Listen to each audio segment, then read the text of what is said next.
What's up, everybody? Welcome to another episode of my hip hop review.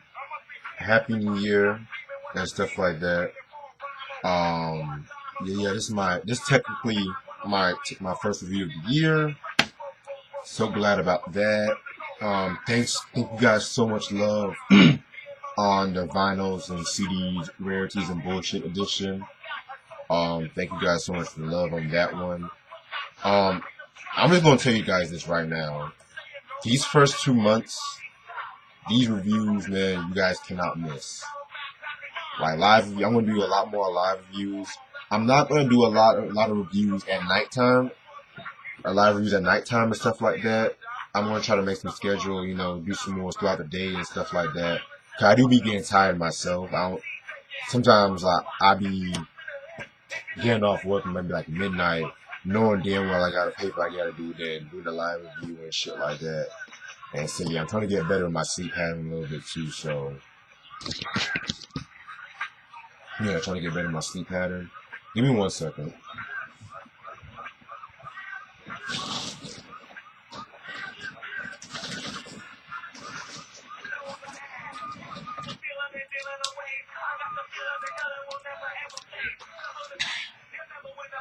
Alright, sorry about that. My throat was kind of fucked up, but so yeah. Also, shout out to Sneak Out as usual. And yeah, let's get started with the review. The album I'm about to review today is RUN-D.M.C's fifth studio album, Back from Hell, released in 1990 on Profile Records. Singles albums known for are Pause, What's It All About, and Faces. Okay, I know originally this was supposed to have been a live review, but I'm already doing one tomorrow, and this week is kind of like a little busy for me, so I was like, you know what, I might just do this as like a standalone review. And in the meantime, I'll think about doing Down with the King as a live review. I don't know when I'll do that one, but bear with me. So yeah, I reviewed RUN-D.M.C's self-titled debut, King of Rock, Raising Hell, and Tougher Than Leather. After Tougher Than Leather, it begins in my opinion, the slow decline of RUN-D.M.C and shit. And yeah, I know some people might disagree, some people might, but my favorite years from this will always be 84 to 88 at least and shit. But yeah, let me get started. So the album was released in 87, and they made their second movie of the same name and stuff like that, directed by Rick Rubin. I'm still on the fence whether I want to talk about that movie and shit like that. I was watching some of it Friday. It was kind of like boring and shit, kind of cheesy, kind of boring. Yeah, so I'm still on the fence whether I want to review it or not. So yeah, also around this time, they were still going through label issues, the Profile and stuff like that. And because all this time they were trying to break out of the contract, the time with Def Jam, because Russell, Run's brother, was there and stuff like that. And Russell was, of course, the group's manager. And Rick Rubin, the co-founder, was the main producer, one of the guys that originated the sound. Because I'll have to go with, like, Larry Smith. In my opinion, like, Russell and Larry originated the traditional RUN-D.M.C sound, but Rick Rubin kind of redefined it, to put it bluntly and shit. So yeah, it was kind of crazy and stuff like that. So they were trying to get out of the contract, but that didn't happen. So they had to renew their contract with Profile and they got like no pay increase and shit like that, which was kind of messed up, you know. So by the time they were working on this album, hip hop was changing in different ways because, you know, especially with Def Jam, because you know a lot of things in Def Jam were changing.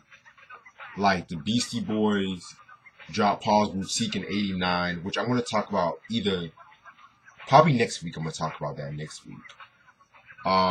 They dropped that album in '89, which at the time it was not a commercial success.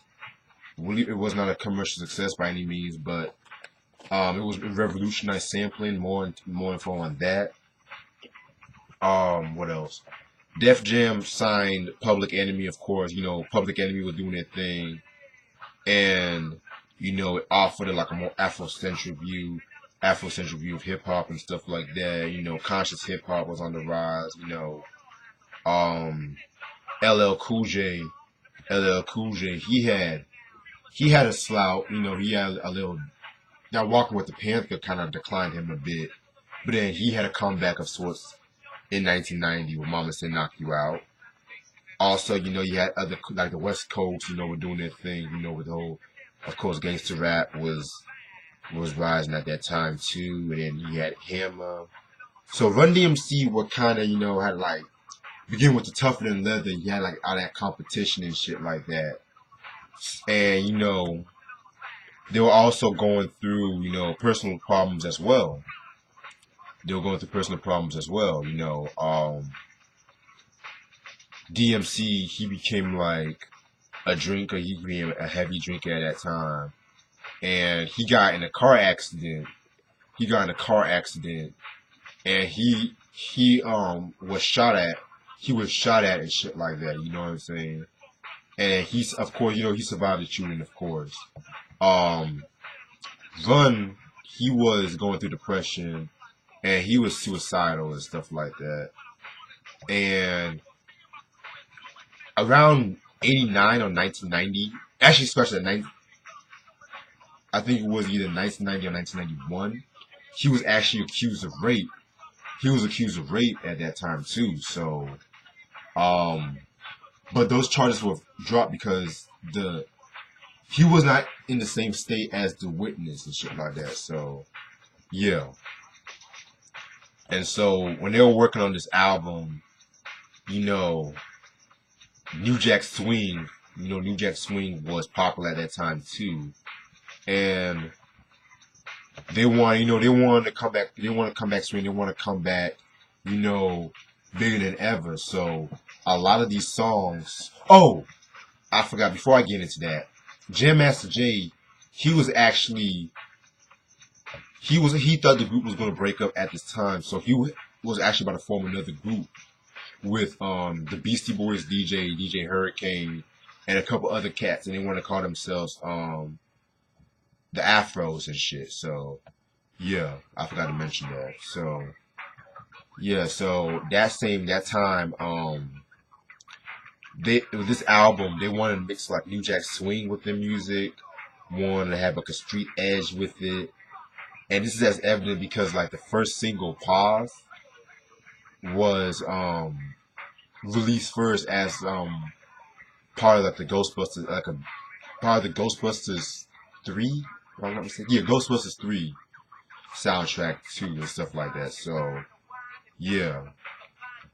So with that being said, they were going through like a lot of creative differences because DMC, he wanted to keep it traditional, and Run and Jam Master Jay, they wanted to keep up with the trends and stuff like that. So you know how that shit goes. So when this album was released, it it didn't really do too good when this album was released. But I'm gonna get more into that when I talk about the album. As you can see, this is just a digipad because I bought it with my Run-D.M.C collection. So yeah, the 1999 reissue of this album. So yeah, pretty cool album cover. Pretty cool album cover and shit. So yeah. Alright, 16 songs. You guys know what I'm about to do. Track number 1, Sucker DJs. Nice way to start off the album. Kind of, trying to kind of talking about, DJs. A play on, kind of like a play on the Sucker MC song and shit. Nothing to it. It leads into what's that song? The Av. Very dope song. Love that song. It's probably one of the strongest songs off this album, and that's saying a lot, to be real. That beat is ill too. Track number 3, What's It All About? Um, that song was like a conscious song and shit like that. It was pretty cool and stuff. They're talking about issues, this issues at the time like crack, prostitution, of course. Interesting trivia about that song. Um, Interesting about the song was that one cat, when I looked up, the photographer named Glenn Friedman, while he was taking pictures, of the group in the studio, um, he said something about, I think, the mix being like disappointing and stuff like that, and I think he felt like it wasn't given like a driven focus as strong, and I think he told Jam Master Jay that and shit like that. And cause I don't believe the song was originally supposed to have been on the album from what I looked up. I don't know if that's true or not, but I found that kind of interesting. Track number 3, Bob Your Head. Track number 4, Bob Your Head. That song was okay, not really too big on that one. Track number 5. Oh, but the beat was good. Track number 5, Faces. I respect the message, but I did not like this song. Uh, that beat was too polished for Run-D.M.C. I don't. Ugh. Then you have Kick the Frema Llama Llama. This was an inconsistent song, but I found it to be pretty entertaining. It's okay. So, from what I gathered from this song, the first verse is from Run. He's rapping about the fucking Flintstones or some shit. Like, gather round now, hear about the Flintstones, Fred and Barney, and all the rest of the Flintstones. They got bands with rocks and dark tense homes, kitted out VVS the whole bit. People screaming on Fred saying, oh shit, and then my man Fred came home late doing what? Cole beefing about Mr. Slate. And then he walked to those scenes Wilma crying, like, talking about, their domestic, Fred and Wilma's like domestic issues and shit like that. And then fucking DMC's talking about, braggadocio and stuff like that. He's talking about himself. Then the third verse, Run's talking about how people thought the group was falling off. Like, the song's pretty much, to put it this way, it's inconsistent but entertaining. The same feelings I have about this album. But yeah, that's more about that later. Track number 7, Pause. This single is pretty much better than Faces and stuff like that. Like I mentioned before, it was like a B-side to their Ghostbusters 2. Oh, it was Ghostbusters 2 theme and stuff like that. It was a B-side to that. Because trivia about that song was that Profile did not want to let them release that as a standalone single until the album was completed and shit like that. Which was kind of messed up though, but yeah, Profile really fucked them over. Like, took them for granted. But that's another story for a different day. Track number 8, Word Is Born. That's a pretty dope song. With that song running, he's talking about like calling out drug dealers on that song, while DMC's talking about like whack MCs. You guys should know what Word Is Born is. It's like a saying back in the 90s talking about like my word is true and shit like that. So I speak. It's basically another word of saying speaking truth, basically.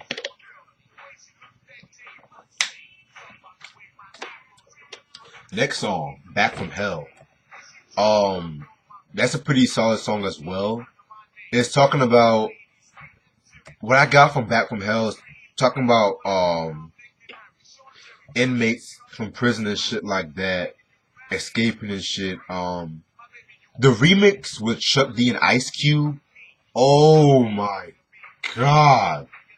That should have been on the album though, but damn. And cause that was like, if I'm not mistaken, that was the song that Chuck D and Ice Cube, they got, they hooked up in New York. That inspired them to do Burn Hollywood Burn with Kane and shit like that.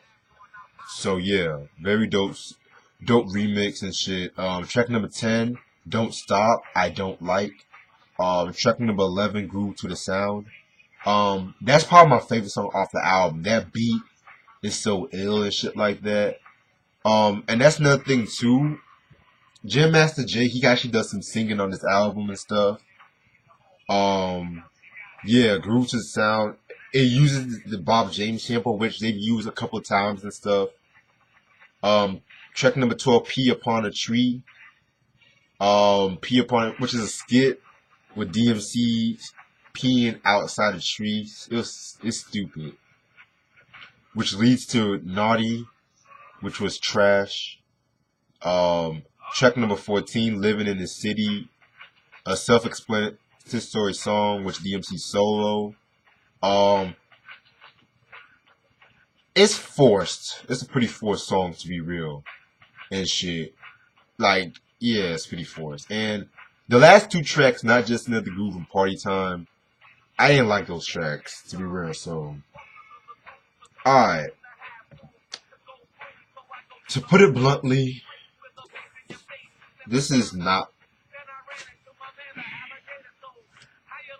It's a better album from what I remember.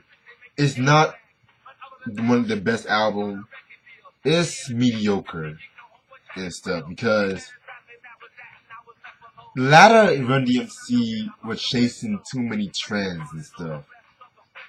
And I know that certain hip hop acts had to chase trends once in a while, but in this album, it sounds a bit too forced. With the New Jack Swing, the harder songs, it just sounded a bit too forced, in my opinion.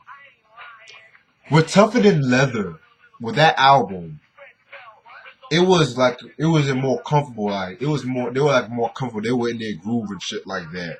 With this album, it was like they're trying to combine harder songs with conscious songs, with New Jack Swing. It's like they're trying to do too much at too little and shit. And yeah, a lot of people say this is their worst album. I tend to disagree. I feel like Crown Royal takes the cake, but this is a masterpiece compared to this album. Let's just say that. But yeah. And to be quite honest with you guys, I like Run-D.M.C. I have respect for them, but they're not a hip-hop group I put on a pedestal as opposed to like these critics and shit. Because I don't love them as much as I love like Public Enemy, Wu-Tang, Boogie Down Productions, Gangstar, Eric B. Rakim, groups like that. And in a newer sense, like, Black Moon. Well, maybe I like them more than Black Moon, but yeah, they're in my top 10. You best believe they're in my top 10, but I wasn't really raised too much on Run-D.M.C. I mean, yes, their first, like, Run-D.M.C, Raising Hell, Tougher Than Leather, my classics, in my opinion. King of Rock, okay album, and shit like that. The rest is a bit shaky with me. But we're down with the King. Stay tuned on that one. Alright, so tomorrow, well, later on today, because I'm going to release this video way early in the morning and shit, and I'm gonna do a live video on Kamikaze about probably like 12, like noonish and stuff like that. So yeah, stay tuned on that. As usual, this is your boy Reg. Peace.